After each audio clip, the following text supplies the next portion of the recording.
Welcome to Food Friends, a podcast inspiring home cooks to try new dishes in the kitchen by sharing trusted recipes, tips, and friendship. Hi, I'm Sonia. And I'm Carrie. We met in Los Angeles over 15 years ago as personal chefs and haven't stopped talking about food since. We're so glad you're here. Hi, Carrie. Hi, Sonia. Well, you and I have spent a lot of time talking over the years about what we pack on road trips or for flights or for camping or for heading to the river for the day or the beach. The kind of food that you pack on the go is just going to be different than something you're serving in your own home. Yeah, I completely agree. And I think the acknowledgement that you're doing something special, but that you also want food that's going to hold up and be exciting when you pull it out in the middle of the day under the sun, or you're driving down the road and you suddenly are hit with a lot of hunger. Stopping at a gas station can sometimes be fun, but when you plan ahead and you bring something that you're excited to open, it just makes your trip better. Yeah, I feel like it's a combination of the two. I feel like you have to make the gas station stop and get the good kettle chips that you love. If there's a Zapp's Voodoo kettle chip somewhere, I'm getting it. And sometimes people have candy that they're searching, a peanut M&M, a red vine, I don't know, whatever your fancy is. What is yours, by the way? Do you have a candy? There's not a corn nut that I've ever not liked. I love a corn nut. You don't reach for the sweets as much. No, but I do like a red vine. You like a red vine. See, I think I like a peanut M&M. I do think it's a regional thing, whether you like a red vine or a Twizzler. I always heard that people on the East Coast like Twizzlers and West Coasters like red vines. And I'm with you. I prefer a red vine and a peanut M&M. I'm mad at a Twizzler, though. I'm not mad at a Twizzler either, because I definitely grew up eating Twizzlers, not red vines. Oh, you grew up with Twizzlers because you were more East. Oh, yeah. Yeah, but I've been West converted for 20 years. Yeah, wow. It's just what's available, you know? See, I can't really get into Twizzlers. They just taste too much like plastic for me. And red vines taste like plastic to other people, so I'm not saying they're better. But this isn't just an episode about our favorite pre-made snacks. We are talking about things that we genuinely pack and take with us, because both of you and I like to have a homemade food on the road. You know, especially when I take a plane trip, I'm always packing food. I don't really love airport food. And you get hungry. I feel like travel makes people hungry. So we're starting with breakfast items because often you're hitting the road first thing in the morning. And I've lately been really craving an old-fashioned blueberry muffin. I'm so curious, what recipe are you using? I mean, there's a billion blueberry muffin recipes. There's a couple that I like, and I'll link two of them. One is Smitten Kitchen. She has more than one on her website, and they're excellent. But recently, there was this one that Allison Roman posted. Allison Roman's background is as a pastry chef. She has done a lot of pastry, even though she's not always known for her sweets. I find her very dependable with these kinds of simple desserts. And when I read the recipe, it's so much of everything that I use in my own blueberry muffins and how I like them. She even describes them in her very Allison Roman way. These blueberry muffins are extremely on brand, as I describe them as both nothing fancy and sweet enough. Sorry. It's very Allison Roman, but I do actually share that perspective, which is I don't want it to be too sweet because it's morning, and I don't want to be too fancy because it's morning. I just want that blueberry goodness. So it has flour and baking soda, all those just regular ingredients, a little bit of sugar, brown sugar, eggs. The thing that she adds that I think makes all the difference is buttermilk. Or she says if you don't have buttermilk, you can just use thin yogurt. And I love that too, because we always have yogurt. And if yours was thick, you could water it down. I just love the idea that you don't have to have buttermilk, but if you did, it would be wonderful. And then she also adds either lemon zest, ground cinnamon, or vanilla, or all. So she's saying boost the flavor in these really simple ways. You can do all or partial. I like all of those add-ins. And then fresh or frozen blueberries, which again is what I'm looking for, because you don't always have fresh blueberries on hand. But it's also a great way to use up that pint before you're hitting the road. Yeah, I love what sounds like the versatility of this recipe. I will say I don't like cinnamon in my muffins, in my blueberry muffins, but I love lemon zest. And I think that blueberries, and pretty much any berries, love the tanginess of buttermilk or yogurt. I think a boost of vanilla paste is great in here too. But To your point about the morning, you don't want something that's overly complicated that you have to think about. I want something that's comforting and delicious and satisfying. Honestly, I would probably have some hard boiled eggs as well, or egg bites, or something with protein to go along with this. But I'm thinking of this as a treat. A blueberry muffin is not something I eat for breakfast. But I think when you're traveling, you just need extra comfort and sweetness. And also, if you don't eat it for breakfast, it's a great snack. It's not like this can only be eaten first thing in the morning. I'm really curious what you would make for breakfast. Well, Sonia, I love a bar, and I found these really great banana nut breakfast bars from Sola. And when I was reading the description of them, I was really called to a couple of things. She calls them fudgy in texture from ripe bananas. They're sweetened with honey. They're packed with nut butter, walnuts, and oats, and so they're very satisfying. But she says by combining the mashed banana with eggs and letting them sit together for 15 minutes, the bananas become extra sweet. That's because eggs contain a starch digesting enzyme called amylase, which converts some of the banana starches to sugar. What? That's really interesting. I actually didn't know that. Well, it's a lot of chemistry. What's really brilliant about the way that Sola writes recipes is that it's a one bowl. It's like you make it all in one bowl. You make it in a pan, you cut it into squares, and they go with you on the road. There's a lot of protein from the nuts, the oats.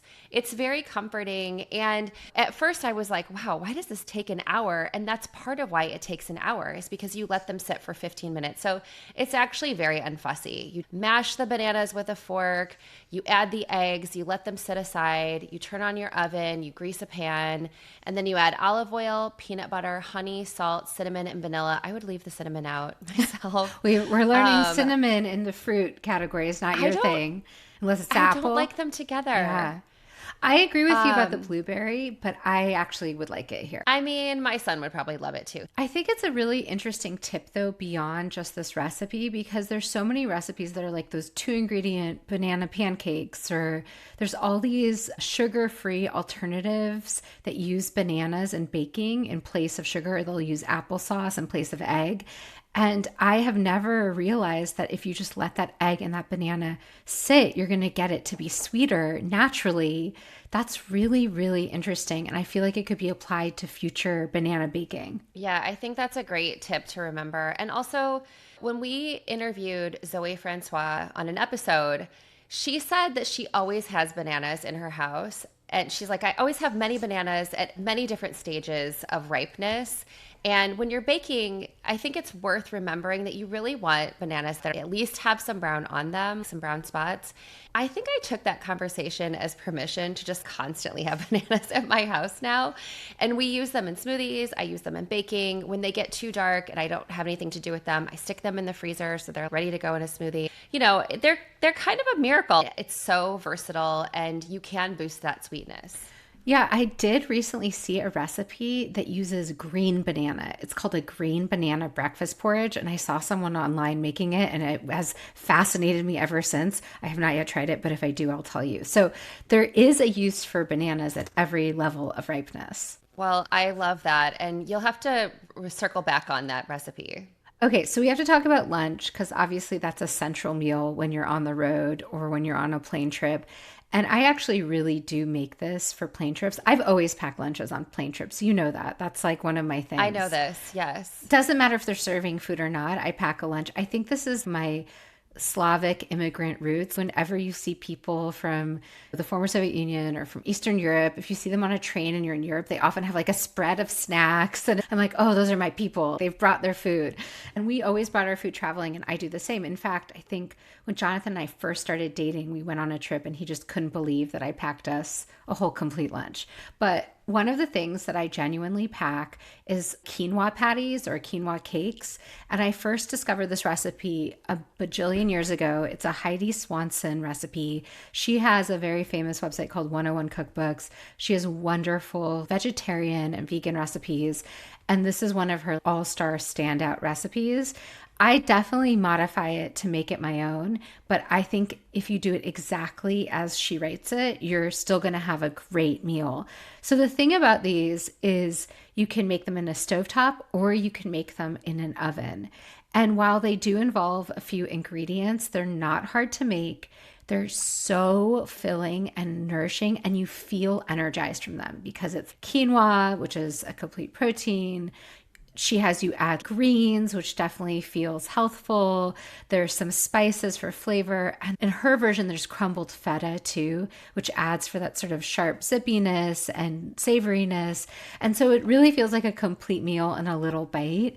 And it's not complicated. You have to use cooked quinoa. So you could make that a day or two before. Sometimes I make it months in advance and keep it in my freezer. If I know I'm going to want to travel at some point, I'm like, oh, I'll just have some cooked quinoa that I can use for quinoa patties.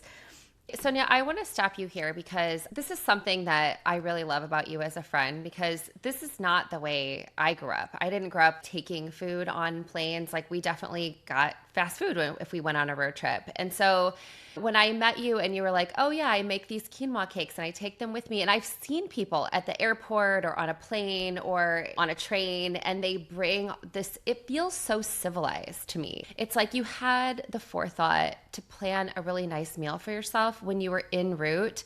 And you've brought something like quinoa is, I love that you describe them as energizing, because I think that's what is also hard about travel. You feel it's a kind of exhausting in its own way. And so if this kind of boosts you and keeps you going, what a great idea. I'm so glad you reminded us of this. Yeah, I've definitely talked about it once before, but it was a long time ago. And I just felt like I have to bring it up again, almost to remind myself that this is going to be helpful, because I am going to do some travel this summer. And I'm not a snob about food. I eat plain food, even if it's not that good.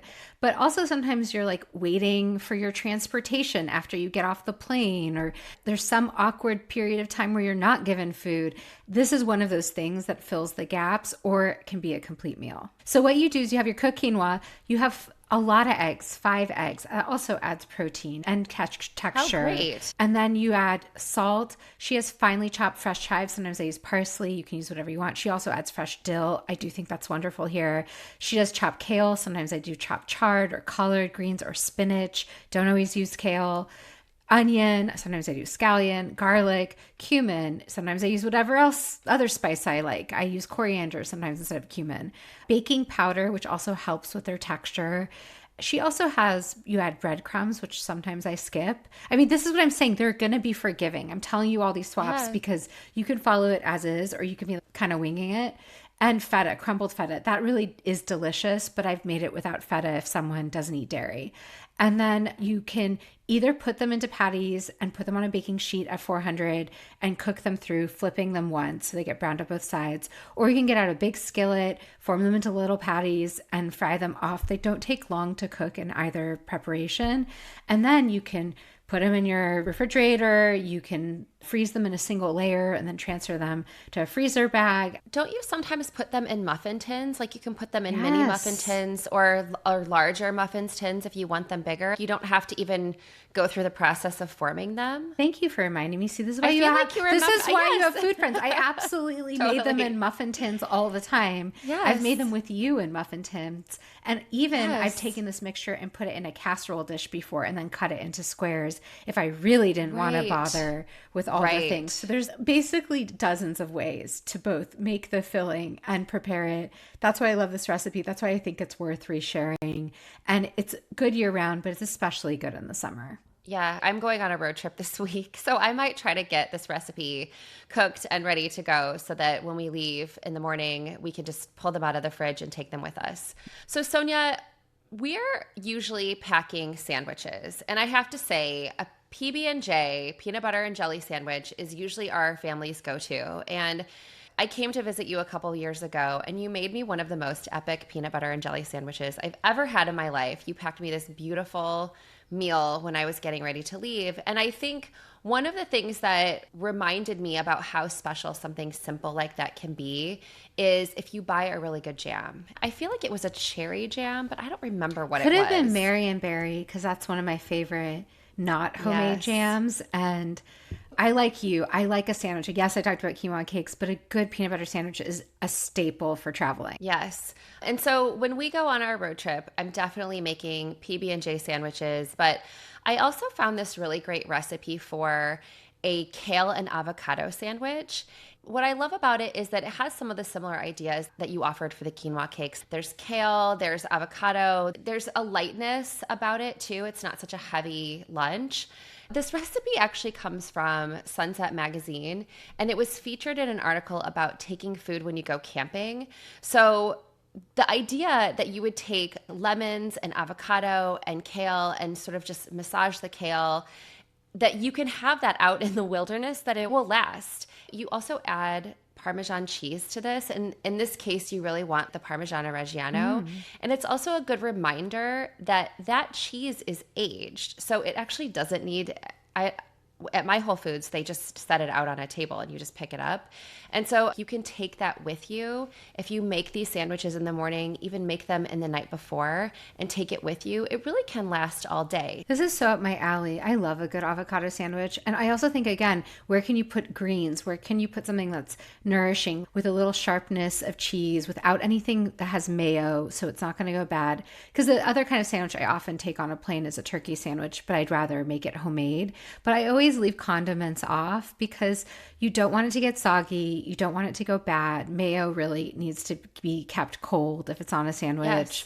So having a sandwich that's really just about vegetables and bread that can last a long time is wonderful. There's a really great tip in this too, which is that you want to put it on a sturdy bread roll. So this is not where you would use your really soft, weedy sandwich bread. That you would really want this to be on a roll because it has a little bit of olive oil in it. I think the magic of this is a little bit of the marination. It's like marinated olive oil, kale, a little bit of salt, a little bit of lemon, a little bit of Parmesan. And I think the time in the roll is actually what makes it kind of all come together. Oh, that's a good point. You almost want to make it ahead of time. I'm thinking of a really good ciabatta roll, or even focaccia for this would be really nice. Absolutely. I completely agree. So, Carrie, a snack that Jonathan and I have recently been obsessed with are coconut date balls of various kinds. And part of it is because I got sent these dates from Julie's. Do you know that date company? They're like a family date farm. Yes. So I got this beautiful package. Thank you, Julie's, by the way. And inside they had these coconut date balls. And they were so good. We ate them in minutes. I know that this isn't a new idea. Everyone knows about this. Is like the oldest hippie food in the world. You can get this at any co-op. You can get this totally pre-made. I just mentioned Julie's has an excellent version, but I do like making them at home. And once we went through what was sent to us, I was like, oh, I can just really easily make more of this, because date balls do provide a lot of energy and natural sweetness.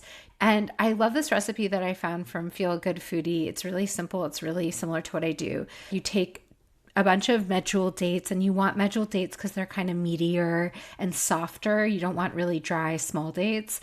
And then 2 cups of chopped pecans. I love pecans and dates because pecans have almost a mapley flavor that's a little richer than an almond. But I think a walnut would be good here too if you didn't have pecans. Pinch of sea salt, and then you're blending that together in a food processor until it forms kind of paste, something that you can roll into balls. And then you roll that around in shredded coconut, or desiccated coconut as it's called, and unsweetened. And so there's no added sugar. It's just dates, nuts, and coconut. And again, you can buy this pre-made. It exists everywhere, but there is something special about making it at home, using your own nuts. Maybe you toasted your nuts for a little extra flavor. Maybe you do a combination of pecan and pistachio, and I might even throw macadamia nut because I have some on the hand. You know, any nut that you really like. It's about those ratios, though, and I think this recipe does a good job of the right level of date to nut. Well, I'm really glad that you brought this idea up because, again, this is not a new idea, but this isn't something I grew up eating at all. My grandmother would put dates into cookies, but that's kind of about it. And I never ate these until maybe my 20s. And because they're not part of my food history, I don't think of them. And so I love this idea of just putting them together. It's also something I'm thinking I could have my son make. He's 9, and he loves to pulse things in the food processor, or he loves to get in there when I'm making his smoothie. He loves to turn it on and turn it up and make the noise or whatever. I think this is a really great way to get kids involved in the kitchen and to have a snack that feels indulgent and sweet, but also kind of healthy. Yeah, Yeah, it's pretty healthy. And you can chill these in the fridge, but they last all day at room temperature. This is also something that won't go bad, which again is kind of what we're talking about over and over again. Yeah. Well, another idea that I wanted to throw out there is GORP. I looked it up because I wanted to know, does GORP stand for something? And it Yeah, it stands for does.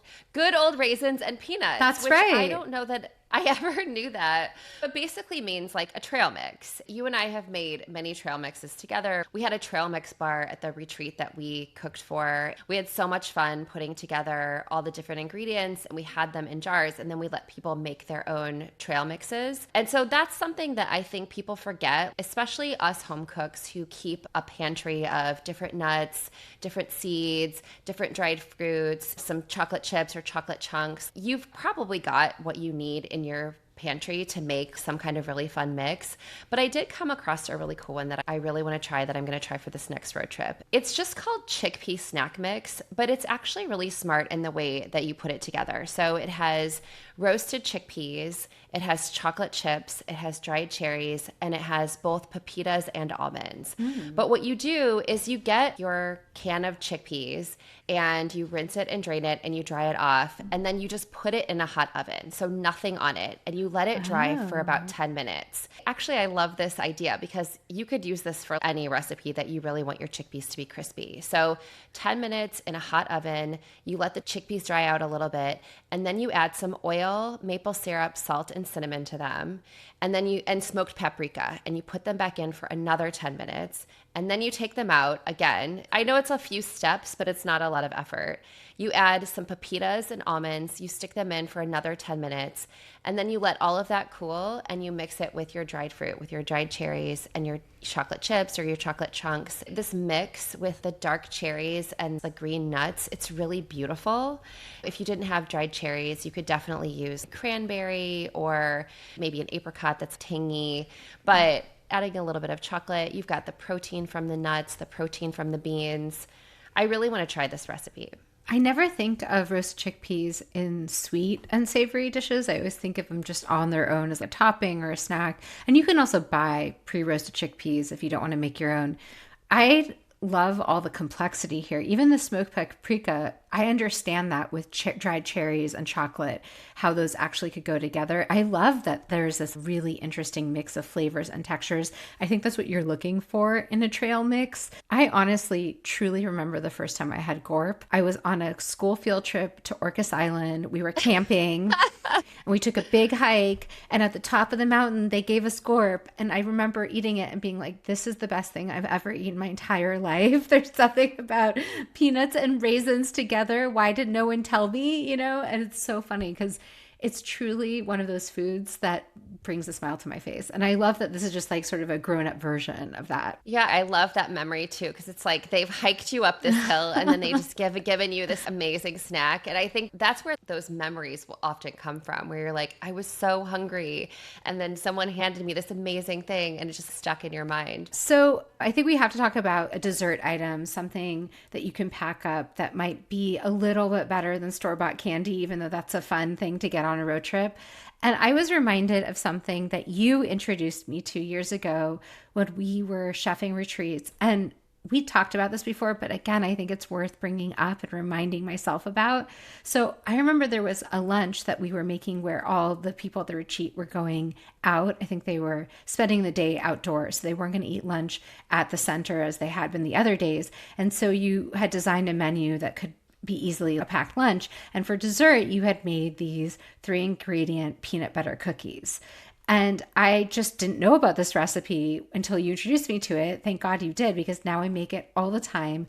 And I really think it's the perfect road trip cookie because it comes together so easy. So when you're in the midst of getting ready to leave, it's like the kind of thing that can come together so fast, but also it's so satisfying. And that little bit of peanut butter, I just think if you're a peanut butter person, that's a flavor you crave, and that's a flavor that's comforting. Yeah, I completely agree with you. I think that the idea of a 3-ingredient cookie that you don't need to like drag a bunch of equipment out for is really nice. You can make this with a fork or a wooden spoon or whatever, kind of whatever you have on hand. I feel like I don't remember. Is it It's peanut so butter, it's sugar, yeah, and it's egg. and it's like very easy to remember. It's 1 cup peanut butter, 1 cup white sugar, and one large egg. And Right. so 1 1 1, you can double or triple this as you need to. So you can do 2 cups, 2 cups, 2 eggs. I do think I've made this with natural peanut butter and I've made it with sort of a main brand peanut butter, and those are better for this. It is quite Yes, they are. sweet, but you Yes, it's kind of true. need that. But whatever the other ingredients they add to the peanut butter, you kind of need them in this cookie, to be honest. And then I also like to do one final touch that's not in the cookie, which is I'll melt a little chocolate with a little bit of coconut oil, either in the microwave or on a stovetop, and I drizzle it over the cookies. You could also throw chocolate chips in here and make it not complicated, but that's Oh, that's it. such a fancy touch. I love that. I have never added chocolate to these. It's a little extra for something that's so simple, but you mix your sugar, your peanut butter, and your egg together, and then you just roll them into balls. And then you press a fork, the tines of a fork down to make that crosshatch pattern that you see on any peanut butter cookie. The other thing about these is that they're gluten free. So they're really great if you have people who aren't eating gluten or flour. And they're just so simple. They're so delicious. They're a little crispy and a little chewy. They have all the things going for them that you're looking for in a cookie. I will say, after I do the crosshatch pattern, I always add a little bit of salt, so a little bit of kosher salt to them. I'm so glad you've reminded me of this recipe that I shared with you, because the other thing about a road trip that is easy for me to forget is like there's so much that goes into the planning of going on a road trip, but then you forget you have to drive back. And this is a great recipe to, if you just ran to the grocery store and got these 3 ingredients, you can mix them up and bring them for your trip back. Well, Sonia, I also have a sweet treat. It's kind of been on my radar for a while and I haven't made it yet, but I'm going to make it for this road trip. And they're called English flapjacks. It's an interesting little bar. It's basically like a little bar cookie. I was And you totally thinking we were going in pancake territory. I love that they're called flapjacks, but they're not at all what we think of as flapjacks. I guess the Brits, they all know what they're talking about Okay, here. right. I And should have called it Americans think of as flapjacks. Right. yes, exactly. Really, what it is, it's a mix of butter, light brown sugar, golden syrup. Although, if you don't have golden syrup, you can use honey or maple syrup, and then quick cooking oats. You can add chocolate chips at the end. But I found this recipe from Smitten Kitchen. So basically, you just line an 8x8 baking pan with parchment paper. And then in a pot, you melt the butter, the brown sugar, the golden syrup, and a little bit of salt. And you kind of cook it until bubbles start to form. It's almost like making a quick caramel. And then you stir in the oats off the heat and spread that into the pan and bake it for 20 minutes. What Deb Perlman did was she added chocolate to this. After they've been pulled out of the oven, you just add a few chocolate chips. And then once they melt, you spread them over the top.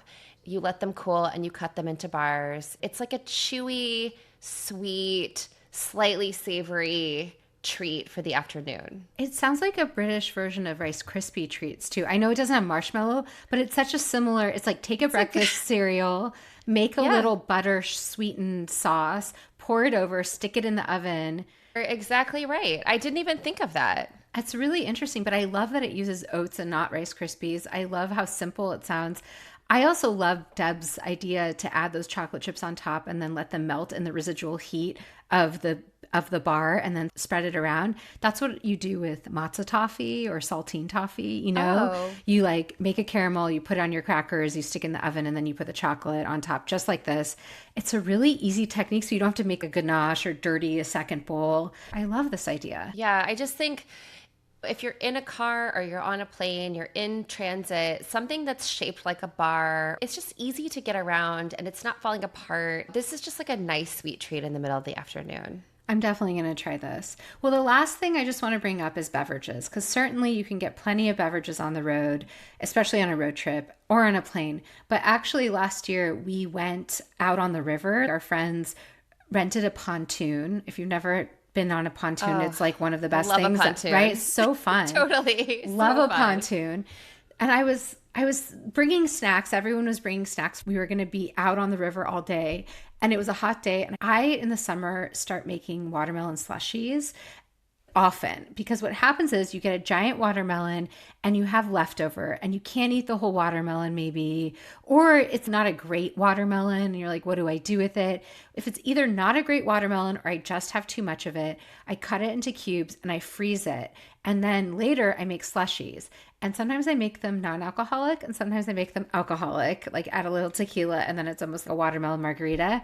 But I was like, oh, I can take this on the pontoon, and how refreshing will that be to have an ice creamy kind of thing on the boat? So it's really simple. You cube up watermelon and you freeze it. And then the recipe I'm going to share is exactly what I do. You stick it in a blender, you add a little maple syrup, because I prefer not to add too much sugar, but you need a little tiny bit of extra sweetness, lime juice, which I think is critical. And I actually add extra lime juice because I like it tangy.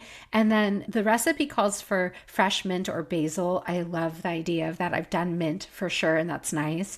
And then water, and you blend it, and there's your slushie, and the frozen watermelon acts like ice. So it makes it that slushy consistency without adding any ice. And I don't even always add water. So and then I just put that into insulated thermoses, or not thermoses. I put it into insulated water bottles, like your regular old stainless steel water bottle. And it stayed slushy for hours. Wow, I really love this idea, and also this revelation that you've been making watermelon slushies for years. How did I not know that about you? I don't know how that's never come up. I love them. I need to make one ASAP. I know. I mean, 15 years ago as personal chefs, and haven't stopped talking about food since. We're so glad you're here. Thanks for being our food friend. If you enjoyed our podcast, please subscribe, leave us a review, and share this episode with friends. We love hearing from you, so follow us on Instagram or drop us a line at foodfriendspodcast.com. Yes, we'd love to hear from you and your food friends. Happy cooking and eating. This kind of reminds me of what our family does too. There's a farmer at our farmer's market. She's at 2 different farmer's markets we go to. Her name is Laura, and her ranch is called JJ's Lone Daughter Ranch. She's an only child, and she inherited this ranch from her dad. And she grows all this great citrus, and then she also grows berries. When she has too much, she turns them into these juices that then she freezes and sells them at the farmer's market. They're on the pricier side. They're $8 or $9 a 1-pint juice. But we often take them with us on road trips because then we bring them home and freeze them. And I've shared this before on our podcast, that we will pack them with us if we're going on a long hike. And so we'll use that frozen juice to keep our turkey sandwiches cold. And then by the time we get to our destination, the turkey sandwich is still cold, but the juice has gotten to this like slushy stage, which my son absolutely loves. I think we're both thinking about the same idea, is when it's really hot out, you need something that's really refreshing, that's cold, that even has some ice mixed in it. And if you start the day with it frozen, it becomes even more slushy as the day goes on. You're reminding me too that at the Portland Farmers Market, there's like a apple stand, apple pears, and in the cherries, they have all that kind of stuff. And they always have cider that's frozen. And oftentimes in the summer, I buy it and it's still half frozen because they've brought it frozen in those plastic pint juice containers that you see. And that sensation of icy cold juice, whatever flavor, you can get fresh juice in those plastic containers at a grocery store, put them in your freezer. I love that they do double duty as ice pack in your bag. And then also they do double duty in that they turn into slushie, which is just the most satisfying beverage on a hot day. I also think it's worth kind of sharing. If you buy it in plastic, then you can kind of squeeze the plastic and that will help like break up the ice a little bit. But if you're someone who likes a juice that comes in a glass bottle, do not take that home and put it in your freezer because it will break. Because when good point. That has happened to me as a personal chef. I did that in one of my clients' freezers and I forgot, and it sort of exploded all over. Just put it into something plastic. Or a mason jar. The pint-sized mason jars are freezer safe. Just make sure your glass is freezer safe. Transfer it into something freezer safe if you don't want to use plastic. Well, I mean, it's time to hit the road. It's time to hit the road. I can't wait. I'm definitely going to take some watermelon slushies with me. Oh, you'll have to tell me if you like them. Until next time. Bye. Bye. Thanks for being our food friend. If you enjoyed our podcast, please subscribe, leave us a review, and share this episode with friends. We love hearing from you, so follow us on Instagram or drop us a line at foodfriendspodcast.com. Yes, we'd love to hear from you and your food friends. Happy cooking and eating.